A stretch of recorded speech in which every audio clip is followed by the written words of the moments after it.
coalition of proud princes, armored knights and hardened warriors from across the lands of Kiev and Rus' and the steppes of the Cumans, marching east in pursuit of a foreign threat they barely understand, and waiting for them, two Mongol generals, vastly outnumbered, far from home and absolutely certain of their victory. This is the story of the Battle of the Kalka River, where pride, politics, and a complete underestimation of the enemy led to one of the most humiliating defeats in Eastern European history, and gave the Mongols a terrifying reputation that would echo across the continent for centuries.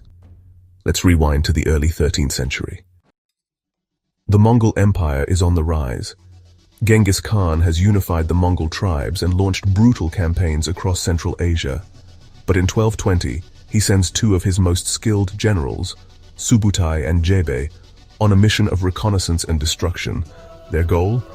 Chase the remnants of the Khwarezmian Empire west and see what lies beyond the Caspian.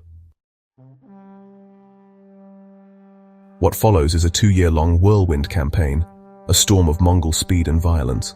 They cut through Persia, the Caucasus, and the steppes like lightning, but in doing so, they cross paths with the Cumans, a nomadic Turkic people allied with the princes of Kievan Rus'. The Mongols demand submission, the Cumans refuse and call for help. The call is answered. A coalition is formed, over 80,000 troops, led by several Rus' princes, including Mstislav of Kiev, Mstislav of Gallic, and Daniel of Volhynia, alongside Cuman forces. In their minds, they are the righteous defenders of their lands, marching to punish an invading horde of savages. But they don't realize they've already lost. Because Subutai and Jebe aren't just great commanders, they are masters of psychological warfare. They don't fight fair, they fight smart. The Mongols fake retreats. They scatter in different directions, drawing the Rus' armies deeper and deeper into unfamiliar terrain. For days, then weeks, the coalition chases shadows. Their forces stretch thin. Their unity, weak to begin with, begins to fracture. Different princes argue over strategy. They don't trust each other. Some break off from the main force. And all the while, the Mongols are watching, waiting, guiding them into a trap. Then, near the Kalka River, the Mongols finally turn around. What happens next is less a battle and more a slaughter. The coalition is caught in the open, with no time to form solid lines. The Mongols smash into them with terrifying precision, horse archers peppering them from range, feigned retreats luring their cavalry away, flanking units cutting down the exposed. Mongol coordination is fluid, near silent. They don't need drums. Their signals are flags and smoke. Their horses are fresh, their minds focused. The Rus' forces collapse in confusion. Units flee, the Cumans vanish, the princes are left stranded. Thousands die on the field, others drown in the river. But the most brutal part comes after. Mstislav of Kiev and several other nobles are captured. The Mongols don't execute them quickly.